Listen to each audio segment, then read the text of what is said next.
te morís de espanto y casi miras como distinguido. Si cada tanto acunas en tu encanto y era tu mundo el ideal. Y su ideal, mi ideal, el de aquel se puede... Buenas noches, bienvenidas y bienvenidos a Último Bondi. Último Bondi es un programa producido por el colectivo Más Igualdad que busca desarrollar información, temáticas de interés, de actualidad, de futuro, de pasado, promoviendo la discusión y la reflexión sobre asuntos políticos para poder construir ciudadanía.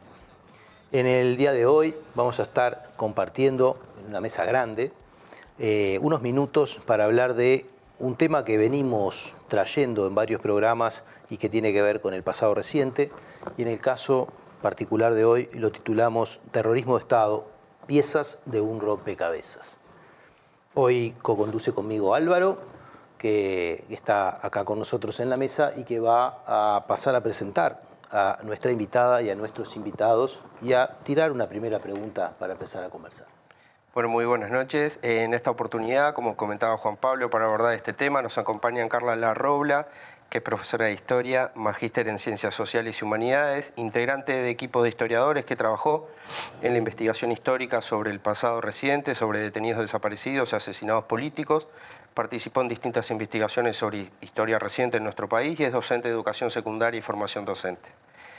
También nos acompaña Denis Merklen, es sociólogo, se doctoró en la Escuela de Altos Estudios en Ciencias Sociales de París, es reconocido por sus investigaciones desde la perspectiva de una sociología política de los sectores populares, es director del Instituto de Estudios Avanzados de América Latina y docente en la Universidad de la Sorbonne Nouvelle París III. También nos acompaña José López Mas, como comentaba Juan Pablo, hoy tenemos una mesa extendida. Él es arqueólogo, antropólogo y profesor de la Universidad de la República, es doctor en estudios latinoamericanos por la Universidad de la Sorbonne Nouvelle París III, colaboró en la búsqueda de restos de detenidos desaparecidos de la última dictadura en Uruguay, es integrante de grupos de investigación, principalmente en arqueología y antropología, y ha escrito varios libros y artículos sobre estas y otras temáticas. Es un gusto tenerlos presentes hoy en esta noche.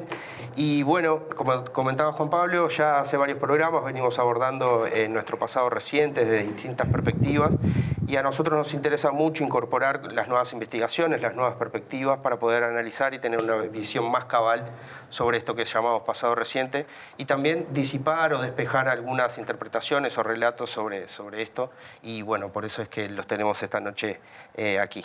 Y como primera pregunta, quizá para Carla, nosotros nos planteábamos, bueno, ¿a qué llamamos terrorismo de Estado? ¿Qué es esto del terrorismo de Estado? ¿Dónde lo podemos ubicar en nuestro pasado reciente? Y bueno, capaz que ahí nos podés dar una interpretación, Carla.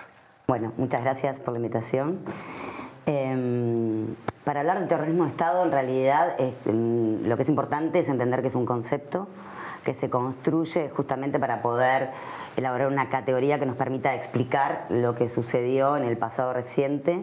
Es lo que a veces se llama concepto nativo, porque en realidad cuando nosotros lo decimos nos representa o nos refiere a un momento histórico y a una localización geográfica concreta. Entonces estamos pensando en lo que fueron las dictaduras del Cono Sur. También, no quiere decir que solamente en esos casos se hable de terrorismo de Estado, pero como para concentrarnos en lo que nos convoca, que es Uruguay. Y en el marco de la doctrina de la seguridad nacional también, ¿no? O sea, hay que pensar este concepto en el contexto de Guerra Fría y en el contexto de la idea de enemigo interno. Y es un accionar que toma el Estado, cuya base es el avasallamiento de los derechos de sus ciudadanos. Lo cual rompe un poco con el esquema de lo que debe hacer el Estado, que es la protección y la salvaguarda de esos ciudadanos, ¿no? Y en realidad es un concepto que es interesante pensar para este tipo de dictaduras basadas en la doctrina de la seguridad nacional, porque en realidad se desprende un poco de la idea de lo que puede tener que ver con el concepto de guerra, ¿no? Un poco de guerra civil o de guerra interna. O la idea del estado de guerra interno, ahí va, que también es un concepto bastante uruguayo, porque es un artilugio legal, digamos, que elabora Juan María Bordaberry cuando es presidente en 1972, el 15 de abril lo vota la Asamblea General, y en realidad la idea de estado de guerra interno tiene que ver con esto, ¿no? Con que es el Estado contra un enemigo interno. Entonces esta declaración es re importante porque lo que hace es impedir que se declare una guerra civil. Porque si fuera una guerra civil, ahí entran los organismos internacionales, la Convención de Ginebra, digamos, entra a desarrollarse toda una lógica, que es lo que el Estado no quiere que suceda, porque en realidad el estado de guerra interno, la suspensión de garantías, ¿no? la normalización de la excepcionalidad a través de la implementación consecutiva de medidas prontas de seguridad genera un Estado autoritario que aplica, a su vez, mecanismos que podríamos llamar de Estado terrorista, ¿no?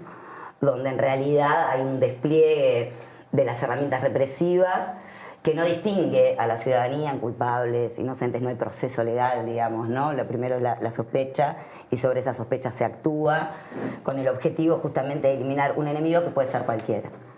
Entonces ahí el despliegue de las herramientas estatales represivas es muy fuerte y tiene como distintas manifestaciones, ¿no? Que puede ser desde la persecución, la presión política, la desaparición forzada, el exilio. El control de la prensa. El control de la prensa, el control de la ciudadanía, ¿no? En general, estamos hablando de una sociedad que está siendo permanentemente vigilada, ¿no? Todo tipo de accionar, de reunión, ¿no? Cualquier forma de solidaridad o de encuentro de personas es vigilada, las expresiones artísticas, por supuesto. Y todo eso implica que el Estado desarrolle todo ¿no? Equipos de trabajo, ¿no? O sea, distintos mecanismos que lo que intentan hacer es romper también una dinámica de solidaridad, de encuentro, de reunión, de asociación de las personas, que lo que intenta justamente es esto, ¿no? Combatir un enemigo. Ahora, vos decías esto, me parece bien interesante traer, porque en el sentido común se ha instaurado mucho esta idea de guerra interna o de situación de guerra, y de una manera u otra vos lo que traes es que esto podría ser una especie de paraguas, ¿no? Para entrar en ese proceso de legalización del terrorismo de Estado. Ahora, esto ya venía como que increciendo, ¿no? O sea, en ese momento estábamos en una situación donde muchas de las prácticas que se quería legalizar ya existían, ¿no? Sí, primero hay mucha de la normativa legal que utiliza la dictadura, que viene de la década del 30, de los gobiernos conservadores de la década del 30, que tienen que ver con mecanismos de censura o la aplicación de normas antidemocráticas. Entonces ya estaba eso en la, digamos... En la caja de ya había legislación, exacto. Y después también, bueno, las medidas prontas de seguridad que están desde la Constitución de 1830, digamos, no es una novedad. La novedad es su aplicación sistemática. Y eso a partir del 69 es sistemático, ¿no? O sea, hasta el 72 que aparece la ley del Estado de guerra interno. Sí, porque muchas veces se deja de lado que el gobierno de Pacheco, casi todo su gobierno, lo hace bajo las medidas prontas de seguridad. Claro, o sea, es un contexto de autoritarismo creciente, donde el Estado ya está desplegando estos mecanismos, ¿no? O sea, la suspensión de garantías que implica el ingreso, digamos, los allanamientos sin ningún tipo de autorización o de permiso, la detención arbitraria, ¿no? El no pasaje a la justicia civil, que ya eso con la ley del Estado de guerra interno, que después se transforma en la ley de seguridad nacional, que es la ley que se mantiene vigente durante toda la dictadura. O sea que en el 72 ya está legalizado ese aparato que ya viene, digamos, arrastrándose las medidas prontas de seguridad. No es un camino que es a partir del 27 de junio del 73. ¿No? El camino represivo, ¿no? El camino que se llama lo rico democrático hacia la dictadura comienza mucho antes. Y ya tiene como toda estos mecanismos que después lo que hacen es aceitarse, ¿no? Porque con el marco del Plan Cóndor van cobrando nuevas formas, ¿no? Bueno, de colaboración internacional, se expanden fuera de frontera. Entonces, eso va cobrando otras dinámicas, pero ya están presentes, ¿no? No es una novedad del 73. Carla, y decías que en realidad, bueno, lo que sustenta todo esto es la doctrina de la seguridad nacional, ¿no? Con el enemigo interno. ¿Quién sería ese enemigo interno? Para ellos, ¿quiénes eran los enemigos internos? Bueno, todo lo que pueda entrar dentro de la dimensión de lo que podemos configurar como el sujeto subversivo. Y ahí en realidad vos sabés que en el contexto de Guerra Fría todo aquello que pueda ser pariente o similar al comunismo internacional va a estar dentro de eso, ¿no? Pero en realidad, o sea, si bien uno puede distinguir, bueno, no era lo mismo ser guerrillero que ser comunista, que ser socialista, que ser sindicalista, que ser, no sé, revoltoso, sí, gremialista estudiantil. Lo que sea, ¿no? Formar parte del movimiento estudiantil. No es lo mismo que, en realidad, todo eso entra englobado dentro de él. Después no va a haber distinción. la represión no va a distinguir al momento de ir a buscar esos posibles enemigos, porque cualquiera de ellos es un imposible, ¿no? Que se puede transformar en un posible enemigo frente al régimen, ¿no? Que combata al Estado. Viendo un poco otro camino más, ¿no? de todas las cosas que hemos visto en estos programas, ¿no? de cómo cuando hablamos de este proceso autoritario hay mucho del sistema político ya existente, de la sociedad en su conjunto, de distintas fuerzas que participaron en eso, y ampliando un poco la mesa, ¿no? La opinión de la mesa, ¿cómo se reencuentran, cómo se encuentran con este concepto del terrorismo de Estado desde sus disciplinas, desde sus trayectorias de vida y desde su trayectoria profesional? Bueno, desde mi trayectoria de vida personal me fui de este país con 8 años y ahora vengo de vez en cuando, porque mis padres debieron exiliarse, mi padre fue encarcelado y perseguido y reprimido en varias oportunidades porque tiene una actividad como maestro, ni siquiera de sindicalización muy importante. Mi familia viene de Durazno, luego fuimos rondando porque el CODICEN también había desarrollado un mecanismo de persecución interna de los docentes, entonces bueno, mi propia historia personal está muy marcada por este periodo y luego, como mis padres eligieron muy bien el lugar donde iban a exiliarse, viví otra dictadura más. La de aquí prácticamente no la viví porque nos fuimos muy rápido, pero la de Argentina la sufrí durante muchísimos años. Entonces, bueno, sí, está inscrita en el drama social que las dictaduras del Cono Sur representan para nuestras sociedades, está inscrita en personas de mi generación con muchísima fuerza, ¿no? Y desde el punto de vista de la sociología, digamos, yo subrayaría o pondría el acento en la palabra terrorismo, ¿no? En el caso del terrorismo de Estado, porque lo que las ciencias sociales y la sociología y el psicoanálisis argentino, que tuvo un papel muy importante en su momento, se preocuparon por desentrañar, son los efectos del terror, ¿no? Producidos desde el Estado. Entonces hay un objetivo de producir una emoción colectiva, que es el miedo y el terror, y instaurarlo como mecanismo de relación con el espacio público y con la política. Hay un objetivo muy claro de desmovilizar, de atemorizar, de impedir la acción colectiva, de descorazonar a quienes buscan la transformación social, la defensa de los intereses de ciertos grupos, las reivindicaciones, las propuestas de transformación política en cualquier área que se quiera. El objetivo efectivamente enunciado en la época es el de la Guerra Fría, el de la lucha contra el comunismo internacional o contra la subversión internacional, es de esa manera que se presenta, pero cuando uno observa lo que efectivamente pasó, lo que fue perseguido fue muchísimo más vasto, ¿no?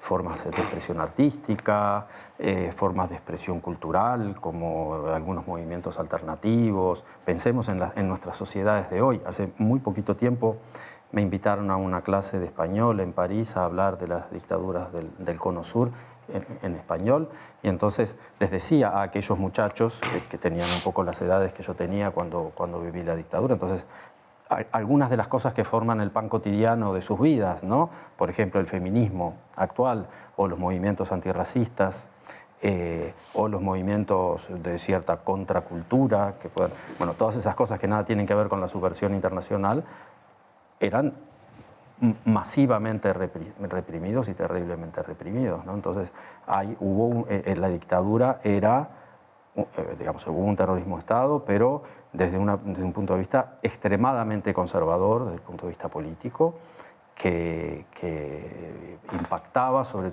casi toda forma de movilización social, tuviese ella algo que ver con el socialismo, con el comunismo o no. Entonces, digamos, uno no podría sospechar al feminismo contemporáneo de ser estalinista, digamos, ¿no? Más bien todo lo contrario.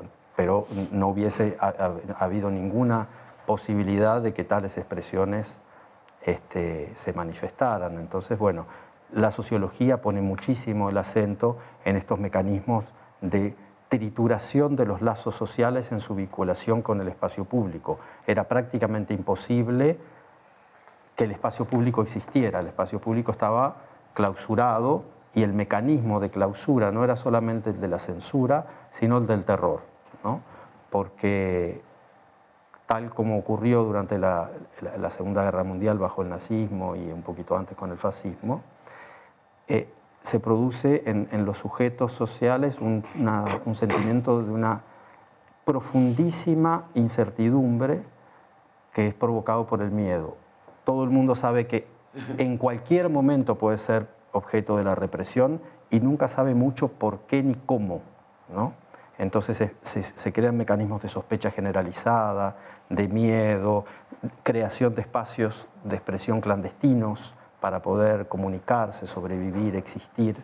Entonces el cuerpo social está muy profundamente transformado y la forma política de la existencia de las sociedades se disuelve, ¿no? Bueno, nos tenemos que ir al primer corte, no llegamos a José todavía, esto viene intenso, y bueno, en un minuto seguimos, así que espérennos el segundo bloque de Último Bondi.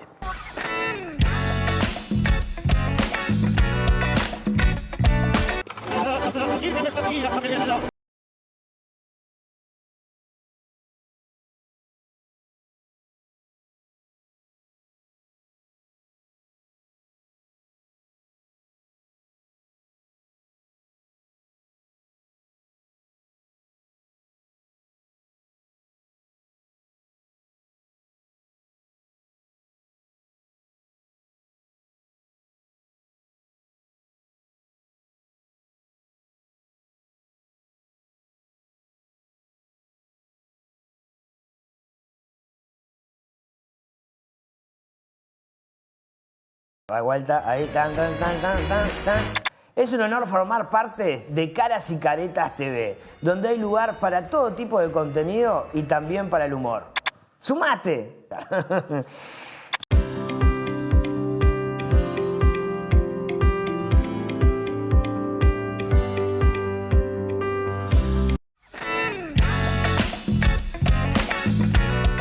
Seguimos en este segundo bloque de Último Bondi, estábamos hablando del terrorismo de Estado, piezas de un rompecabezas. Lo vimos desde una perspectiva conceptual, histórica, lo vemos ahora también como Denis lo comienza a aterrizar en cuestiones concretas. Le toca a José. Bueno, yo personalmente también me parece que como mucha gente de nuestra generación estoy marcado por la dictadura. Me fui a los 17 años de acá, era dirigente estudiantil. No me exilé, me embarqué en un carguero. Fue la manera que encontré de salir de aquí. Luego fui a la Argentina, que estaba peor que acá. Mi itinerario es larguísimo, es más complicado. Pero me gustaría un poco también hablar desde qué punto de vista profesional me siento concernido por el tema. La antropología tiene diferentes especialidades y tal vez lo más conocido es la búsqueda de los desaparecidos. Pero la búsqueda de los desaparecidos involucra diferentes procedimientos también, porque por un lado hay que informarse mucho sobre a quién estamos buscando, en qué situaciones desaparecieron. Hay que entrevistar muchos testimonios de diferente naturaleza para saber sobre los desaparecidos, para poder tener elementos de identificación, de reconocimiento. Por otro lado, la parte material, física, hay que buscarlo en un espacio geográfico concreto. Ese espacio geográfico tiene que ser seleccionado también a través de información que es analizada, que se considera relevante. Y después, cuando se tiene suceso en la búsqueda y se consigue localizar un cuerpo, allí hay otra especialidad de la antropología, que es la antropología biológica. Todas estas son disciplinas forenses, cumplen una función forense en estos escenarios, y es como un continuo donde diferentes especialistas van asumiendo. En la última parte, cuando se consigue localizar un cuerpo, hay que analizarlo, hay que ver los elementos que están asociados, tratarlo con cuidado para recuperarlo con cuidado y de esa manera facilitar los análisis posteriores que van a hacer los antropólogos biológicos, tratando de identificar patologías que ayuden a identificarla, primero, tanto a la persona como a las causas de muerte. Todo eso, en relación al terrorismo de Estado, tiene diferentes funciones, porque por un lado es la búsqueda, por otro lado es la expertise de generar evidencia para constituir ese hecho, porque cuando se encuentra un cuerpo, ahí se constituye un hecho. Ahí apareció una persona, se acabó ya. Hay uno que es un desaparecido menos, que es un aparecido y empieza otro proceso. Esto tiene valor histórico también. No siempre toda la información vinculada al terrorismo de Estado es disponible. Los historiadores hacen lo que pueden con todos los archivos a los que tienen acceso. Como decía Denis, los sociólogos también hacen análisis de diferente magnitud para poder conocerlo, pero una característica del terrorismo de Estado es lo fragmentario de la información para muchos temas, para muchos itinerarios de desaparición. Entonces, en la antropología de estas tres especialidades, en la medida que le toca intervenir, va generando información que suple a veces la falta de información histórica. Se puede saber a veces detalles. Nuevas conjeturas. Sí, y bueno, y generar conjeturas nuevas. Y poder generar hipótesis de trabajo como para orientar investigaciones futuras. Incluso para discutir algunos supuestos históricos, ¿no? Que en determinado momento, aparte de los hallazgos, han discutido, ¿no? Como en el caso de Julio Castro, ¿no? Sí. Y algunos de esos hallazgos. Veíamos que esta trituración que decía Denis no solamente trituraba las relaciones sociales, sino también los registros, la posibilidad de registros, la posibilidad de reconstrucción, ¿no? Es la trituración total, ¿no? Otra de las cosas que me parece que está en juego de esto es ver el alcance. Vos hablabas hoy de que nombraste el Plan Cóndor, nombraste algo que de una manera u otra también hoy los trae ustedes a esta mesa, que es un poco una producción bibliográfica, ¿no? Sobre la dictadura vista desde Francia, ¿no? Y bueno, me parece que eso también requiere un cierto contexto de esto, ¿no? Es decir, no estamos hablando de un fenómeno, vos ya hablaste de un fenómeno latinoamericano, y de un proceso que se escapó a las fronteras. Bueno, creo que estamos en una época en donde, tanto en este programa como en otros, han venido mucha nueva información producto de desclasificación de archivos y producto de investigaciones recientes. Bueno, ¿qué quieren contar, qué nos quieren traer, ¿no? De todas estas cosas que han visto, ¿no? Desde lo general, ¿no? Lo que puede ser esta idea del Plan Cóndor, ¿no? Que también durante mucho tiempo fue una hipótesis, pero que creo que tiene otra verosimilitud, ¿no? Que ha cobrado con el tiempo, hasta cuestiones concretas que ustedes han pasado a escrito y que después sobre el final del programa vamos a presentar en forma sucinta. Bueno, arranco si quieres. Sí. No, con esto que traías de la trituración y de los archivos, lo que me resulta interesante pensar es que en esto del Plan Cóndor, digamos, o de todos los mecanismos y las posibilidades de desarrollar los operativos de inteligencia, trascienden todas las fronteras, ¿no? Digamos, los uruguayos que estaban en el exterior o que estaban exiliados eran objeto de vigilancia, al igual que los que estaban acá, ¿no? Y eso, los archivos de inteligencia que nosotros consultamos para las investigaciones históricas, daban cuenta de eso, ¿no? Las escuchas de todos los programas de radio que realizaban los uruguayos en el exterior, Radio Moscú, Radio La Habana, lo que fuera, estaban transcriptos. Los movimientos de algunas personalidades también estaban siendo seguidos por inteligencia, o sea, más allá de la posibilidad de todo, por supuesto, todos los librillos, folletos, festivales, todo, absolutamente todo está copiado por la inteligencia uruguaya, digamos, ¿no? Que hizo su trabajo fuera de fronteras también, ¿no? O sea, más allá de la dimensión clandestina, ¿no? Del Plan Cóndor, de la dimensión clandestina del Estado en el terrorismo de Estado, porque también es importante mencionar eso, ¿no? Hay toda una dimensión de este Estado que actúa de forma clandestina, paraestatalmente, digamos, ¿no? Con los grupos de tareas, con OCOA, digamos, más allá de que tienen su registro documental, pero que también están operando y operan en distintos lugares, ¿no? No solo de América, sino también, un poco como ustedes traían de lo que hablaba el libro, en otras regiones del mundo. Es también como importante tener eso, ¿no? Que no solo está circunscripto al espacio territorial en el que estamos, sino que ha trascendido fronteras y ha cruzado el océano, digamos. Denis. Sí, hay una transnacionalización muy evidente del fenómeno, porque el exilio, porque los movimientos sociales y políticos también tienen inspiraciones fuera del Uruguay o de cada uno de los países, porque los estados también se coordinan y las Fuerzas Armadas se forman unas a otras, es decir, hay la dictadura y el terrorismo de Estado es un fenómeno puramente local, pero que al mismo tiempo está atravesado por una cantidad de relaciones internacionales de un lado y de otro, de arriba y de abajo, en el periodo, mucho más de lo que uno tiende a imaginar, y de esto hay registros en los archivos, ¿no? Entonces nosotros hemos trabajado particularmente sobre los archivos de la diplomacia francesa, ahora en el último periodo, y uno encuentra allí una preocupación internacional, es decir, la diplomacia francesa observa lo que está ocurriendo en el Uruguay desde mucho antes de la dictadura, con mucha minucia, con mucho detalle, y lo analiza, lo estudia, lo informa, transmiten los embajadores informes recurrentes al Estado francés, conversan con otros embajadores de otros estados y de otros países que están haciendo exactamente lo mismo, de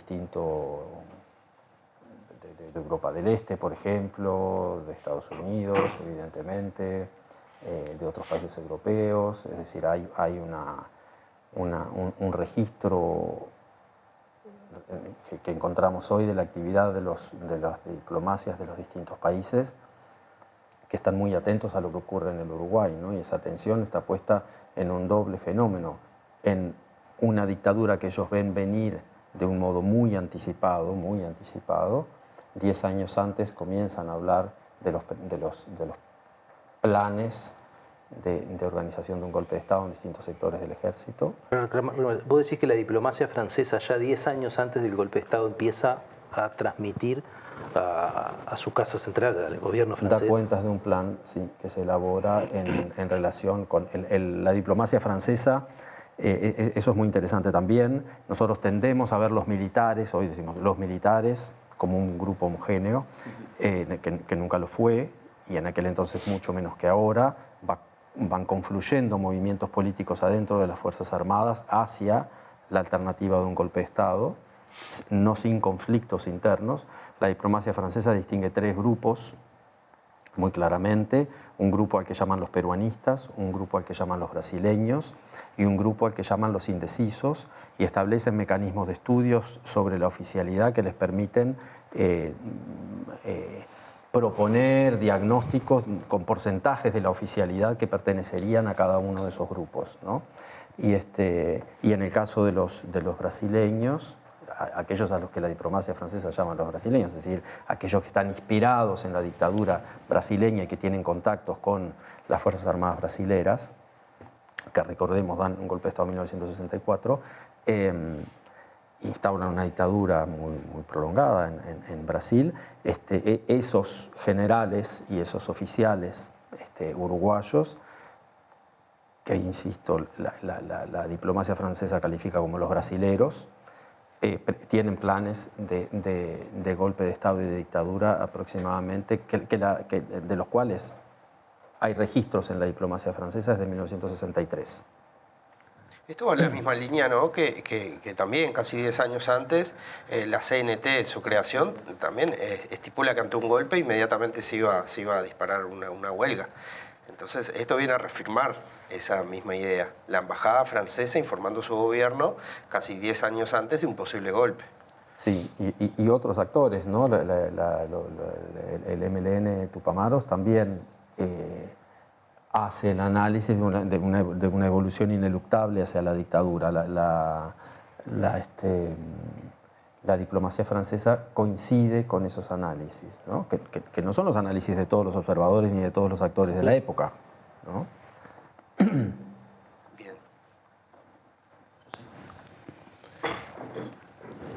Bueno, yo estaba pensando de la Operación Cóndor desde otro punto de vista también. La coordinación represiva también tiene elementos interesantes como es una homogeneización de las prácticas represivas. El tratamiento de los cuerpos en el inicio se ve que lo que hacen los argentinos hacen los uruguayos. Al principio los cuerpos se exhiben como una manera de generar miedo, no hay problema. Los cuerpos se dejan tirados al costado de los caminos.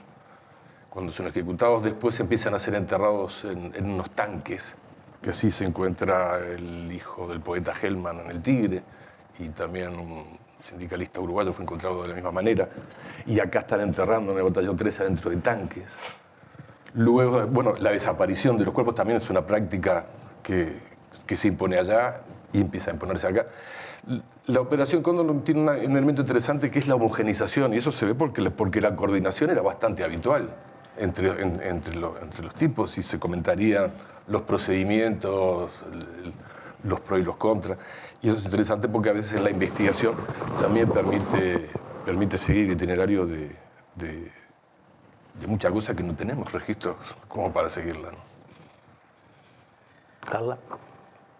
No, me quedé pensando en eso, sí, de cómo en realidad también es interesante pensar en esto que vos traías de las lógicas y de los pasajes de información, porque me estaba acordando en realidad cómo hay una detención masiva en Buenos Aires en el 74, 75. Hay dos momentos donde en realidad enseguida se pasa la información para Uruguay, porque los que caen, muchos de ellos son uruguayos, muchos de ellos eran del MLN, que estaban trabajando con otras organizaciones en Argentina. Entonces también hay como un trasiego de información y de qué se hace con esos detenidos, ¿no? Te los mando, no quédatelos, digamos, hay como momentos también que podríamos marcar, ¿no? Los llamados los primeros vuelos, ¿no? También marcan un quiebre ahí, hasta en las relaciones entre ellos, ¿no? Bueno, no te mando más, detenido de esta manera. Es como muy interesante, se puede hacer como un seguimiento de lo que traía José con esto de cómo empezamos a ver las mismas dinámicas represivas. Y por ejemplo también esto de la desaparición forzada, que si nosotros vemos el mecanismo de los uruguayos cuando desaparecen en operaciones coordinadas muy grandes y mucha cantidad al mismo tiempo, son los operativos que se desarrollan en Argentina.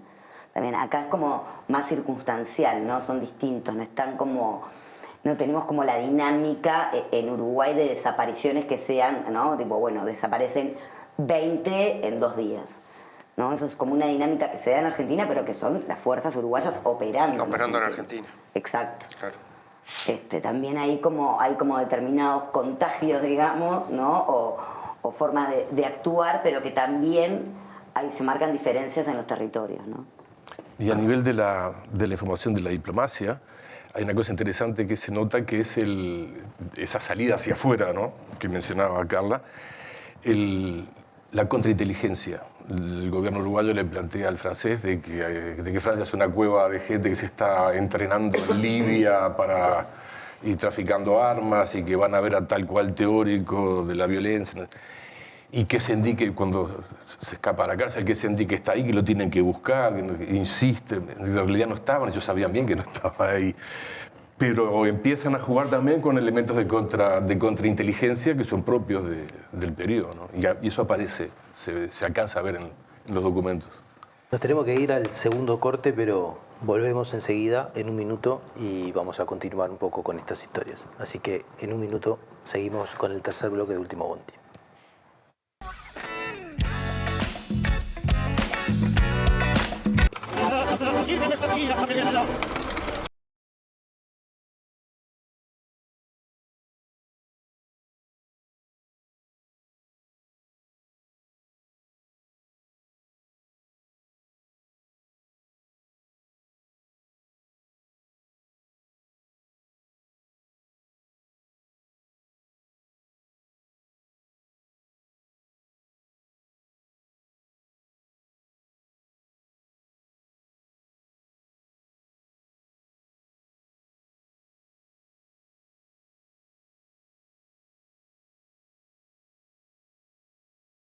Vuelta, ahí, tan. Es un honor formar parte de Caras y Caretas TV, donde hay lugar para todo tipo de contenido y también para el humor. ¡Sumate!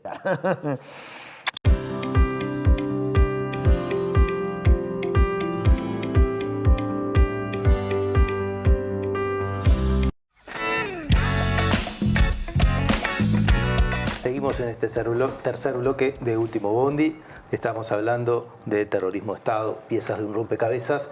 Y bueno, ya venían, además de algunas reflexiones de corte general, algunos asuntos particulares. Y bueno, y en ocasión de esta presentación reciente que se está haciendo de este libro en el que participaron José y Denis, les iba a proponer hacer un breve repaso, ¿no?, de algunos aspectos de esto que trae, ¿no?, esta acción, ¿no?, concertada fuera de fronteras, ¿no?, que en algunos casos ha tenido ribetes trágicos y en otros hasta casi cómicos, sobre lo que ha sido estas coordinaciones de lucha antisubversiva, podríamos decirle, en su momento, o algo por el estilo. Bueno, sí, el asesinato del coronel Trabal en París, es en diciembre de 1974. Es asesinado en pleno centro de París, muy cerca de la Tour Eiffel, el agregado militar de la embajada uruguaya en Francia, Ramón Trabal, que era un coronel que había estado dirigiendo los servicios de inteligencia del ejército uruguayo y que había sido prácticamente el actor que condujo la lucha militar contra los tupamaros, y que es victorioso en esa lucha. Es asesinado en París por dos ejecutores que lo matan en su automóvil, en el parking, en el estacionamiento de su edificio.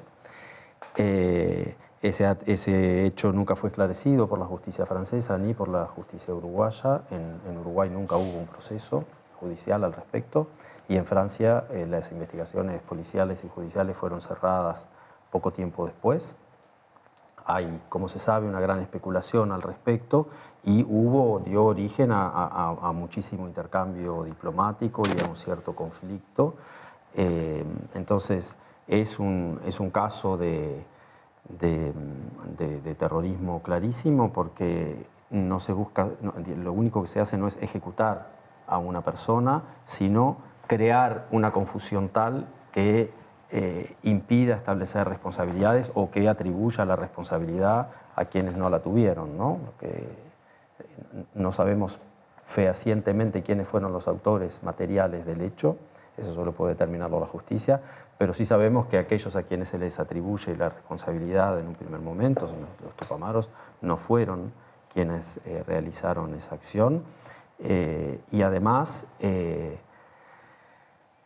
el hecho de la ejecución de Ramón Trabal en París está íntimamente asociado con el secuestro y la ejecución de un grupo de militantes en Buenos Aires, del MLN, y de otras dos personas que nada tienen que ver con la militancia ni con la subversión internacional, como decíamos antes. Uno porque es un niño de corta edad, el hijo de una pareja secuestrada, Amaral García, y el otro porque es una persona que simplemente estaba allí invitada a un cumpleaños donde se produjo el secuestro de esas personas, que estuvieron aproximadamente 45 días secuestrados, torturados, trasladados desde Buenos Aires a Montevideo y luego ejecutados a sangre fría.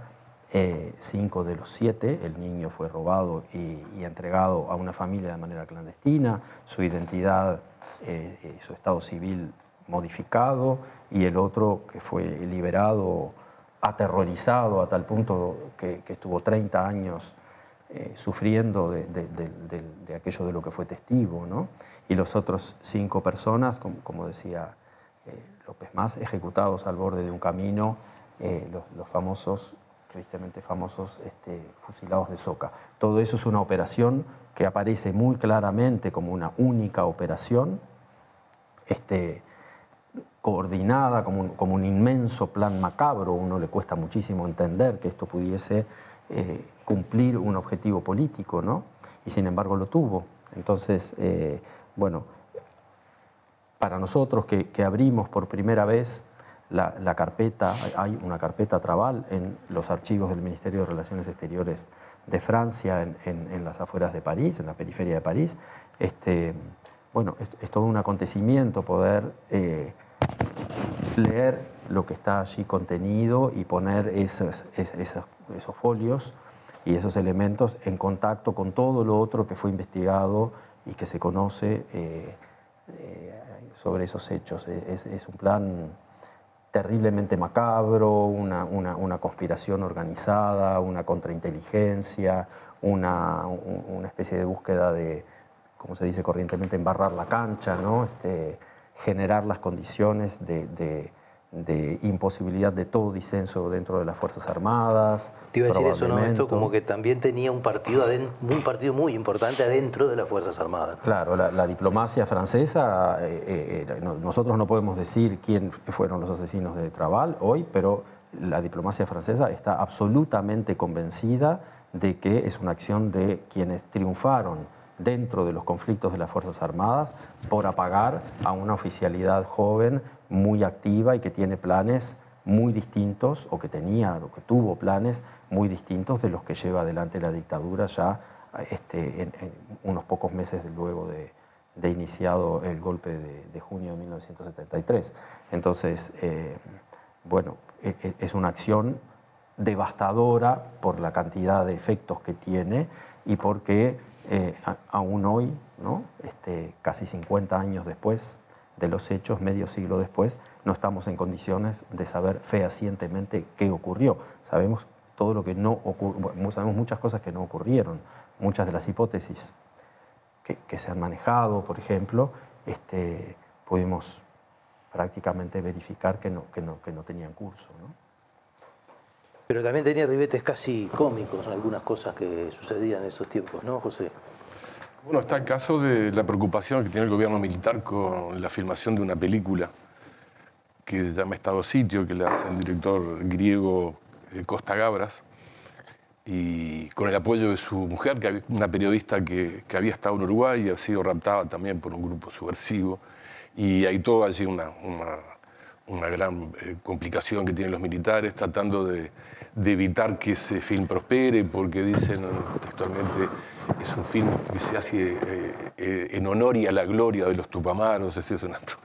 Y bueno, y el gobierno francés trata de responder en los términos diplomáticos, pero al final da dilativa, se le pregunta al ministerio, el Ministerio de Relaciones Exteriores le manda al Ministerio del Interior si sabe si hay gente clandestina que esté participando de la película, al trámite viene, y al final le dicen, no, en definitiva, no vemos, este es un país donde la censura no se practica y en este contexto no hay nada que justifique una excepcionalidad de la censura. La pretensión, ¿no?, de la dictadura actual era que en Francia no se filmara una película. Y coordinado, porque parte de la película se filma en Chile también. Y ellos disponían, ¿no? Le mandan la embajada, le manda todo el informe. Está siendo filmado por la productora tanto, el director tanto. Todo el detalle en tal lugar es el set de la filmación, en el barrio de Vincennes, está al lado, tal cosa. Y también las escenas que son filmadas en Chile. Es decir, la embajada uruguaya en Chile suministra información que luego la usa la embajada o el Ministerio de Relaciones Exteriores uruguayo hacia la embajada francesa. Es decir, que esa preocupación transcontinental de la filmación los obsesiona bastante a los militares. Y eso que el galán de Mitrione era un galán, digamos, ¿no? Sí, ¿no? Sí, claro. El actor que hace de Mitrione, no de Mitrione. No. El actor que hace de Mitrione es un galán, ¿no? Bien, nos queda ver un poco la importancia de tener marcos interpretativos para ver todo esto, ¿no? De hecho, aparecen muchas de estas informaciones producto de fragmentos, ¿no? Como bien decían ustedes, después de haber sido triturados, las relaciones sociales y las posibilidades de construcción sencilla, ¿no? Y bueno, y en eso creo que convergemos de nuevo, ¿no? No sé, Carla, ¿qué te parece un poco esta idea? Porque creo que hay un gran papel, en programas anteriores veíamos un poco esto, del papel de la historia, ¿no? Acá, ¿no? El papel de la historia y de los historiadores en esta interpretación de un montón de material que empieza a aparecer y que permite, ¿no? Porque después está la discusión sobre cómo darle sentido y valor ¿no? A estas cosas. Sí, yo creo que ahí en realidad lo que es interesante de lo que hace la historia como disciplina, digamos, esta disciplina como circunscripta a veces al trabajo que hacen los historiadores, tiene que ver con ordenar, ¿no? Con ordenar el relato, clasificar, jerarquizar, ¿no? Teniendo en cuenta también de que cuando estamos hablando de estos temas donde se juega tanto la sensibilidad, la pasión, el posicionamiento, que es típico en cualquier disciplina y puede ser aplicable a cualquier proceso histórico, pero en este más, cuando hay unas cuestiones más candentes y de heridas de la sociedad, bueno, también ahí trabajan juntas la historia y la memoria, ¿no? Entonces ahí hay que ver de qué sirve la historia en función de cuando, por ejemplo, lo pienso a nivel de la enseñanza, ¿no? Cuando tenés tantas memorias que confluyen en un salón de clase, en realidad la historia lo que te da ahí es el marco, ¿no? Es el concepto, es el orden, es decir, bueno, sobre esto son las evidencias, ¿no? Sobre esto se ha construido conocimiento, estos son los relatos que hay, las interpretaciones, bueno, y en función de esto discutimos determinados parámetros, ¿no? Ahora, el sentido, la disputa o el uso político que se le pueda dar al pasado o a los combates que hay entre las memorias es como otro terreno, ¿no? Claro. Es un terreno que la historia observa, ¿no? Que la historia puede mirar, puede intervenir, pero cuando interviene lo hace como, ¿no? como la operación crítica para decir, bueno, pero sobre esto hay evidencia, sobre esto no hay evidencia. Pero hoy estamos un poco convidados a volver a leer, por decirlo de alguna manera, porque hemos asistido a una construcción bastante hegemónica sobre el relato de la historia reciente, donde los historiadores han sido menos protagonistas que los periodistas, que los grandes medios, sí, por decirlo de alguna manera, y que algunas producciones de corte más sensacionalista, y que yo creo que hoy está empezando a haber evidencia superabundante para empezar a conversar de nuevo, ¿no? Como que es una oportunidad. Sí, porque aparte es como si tiene otros tiempos la historia, ¿no? Cierra el pasado, lo trabaja, lo delimita de alguna manera, ¿no? Tiene como otros tiempos que a veces no son los tiempos de la memoria o no son los tiempos de otras disciplinas, ¿no? Entonces ahí a mí me parece como importante volver a intervenir, ¿no? Como decir, bueno, volver a mirar, volver a intervenir, volver a preguntar, volver a armar. Bueno, nos tenemos que ir. Queremos que nos hagan una muy sucinta presentación de este libro, que nos cuenten los capítulos que tiene, de qué se trata. Así se los dejamos presente como para que la gente pueda profundizar un poco en algunas de las cosas que conversamos. Bueno, a invitación de los archivos del Ministerio de Relaciones Exteriores francés, nosotros constituimos un pequeño equipo con José López Mas y Lorenzo Jalabert, que es un joven historiador franco-uruguayo que reside en París, y fuimos a leer los archivos de la diplomacia francesa que cubren un periodo relativamente corto, en nuestro caso, porque o sea, la exploración que hicimos es sobre un periodo relativamente corto, unos 10 años antes del golpe de Estado y un poco menos luego del golpe, entonces no alcanza a cubrir 20 años nuestro trabajo de investigación.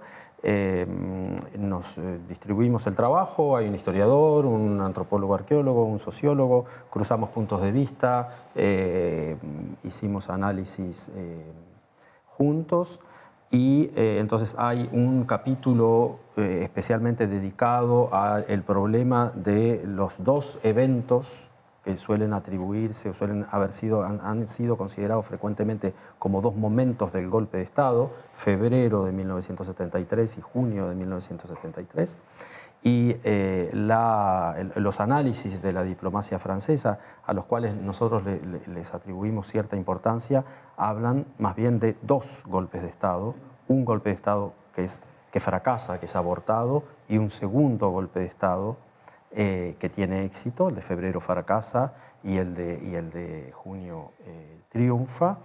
Ese es un capítulo escrito por Lorenzo Jalabert. Luego yo trabajé sobre el caso Trabal y la vinculación del asesinato del coronel Trabal con los fusilados de Soca, como expliqué antes. Y hay un capítulo luego de José López Mas que le dejo de escribir a él inmediatamente, pero hay un cuarto capítulo que redacté yo que no tiene que ver con los archivos, con la exploración de los archivos diplomáticos, sino con un trabajo de investigación más de tipo sociológica sobre el exilio francés, el exilio uruguayo en Francia, describiendo las oleadas, los momentos, las etapas de llegada, los modos de integración social, los problemas subjetivos que se presentan a las personas que viven esta situación, cómo se vive un exilio, cómo se vive la integración a una lengua extranjera, a un país extranjero, a una sociedad que atraviesa un momento distinto. Bueno, entonces ese es un poco el contenido que se completa con el capítulo de José. Bueno, el capítulo que hice yo lo que trata un poco de focalizar es la emergencia del Estado autoritario, los episodios vistos a través de la correspondencia. Todas las violaciones de las normas que empiezan poquito a poquito, persecución, la preocupación por la prisión injustificada de artistas, de escritores, toda esa preocupación francesa, y el tratamiento también de los franceses que estuvieron presos, vinculados al MLN, cómo la embajada se hace cargo, cómo se diferencian, cómo diferencia la dictadura uruguaya alguno francés de otro porque tiene una madre o un padre uruguayo. No es tan francés. No es tan francés. Algunos documentos curiosos del cambio de algún dirigente político famoso por compra de carne, pero ya es un poquito más curioso, y sobre todo también es el seguimiento de esta preocupación del gobierno porque no se haga la película, por evitar la filmación de la película, ¿no? Un poco es eso. Bueno, nos tenemos que ir. Terminamos. Muy bien, un placer, como cada programa. Bueno. Muchísimas gracias. Muchas Gracias por invitarnos. Muchas gracias. Bueno, muchas gracias a ustedes y nosotros nos vemos el próximo martes en otra propuesta de Último Bondi. Buenas noches.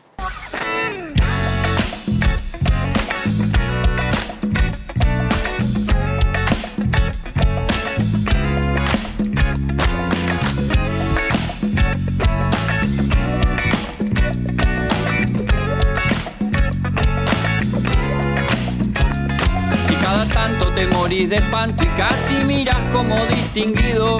Si cada tanto acunas en tu encanto y era tu mundo el ideal. Y su ideal, mi ideal, el de aquel se puede mirar desde lo distinto. Si por las noches compartís el tinto con ese que piensas.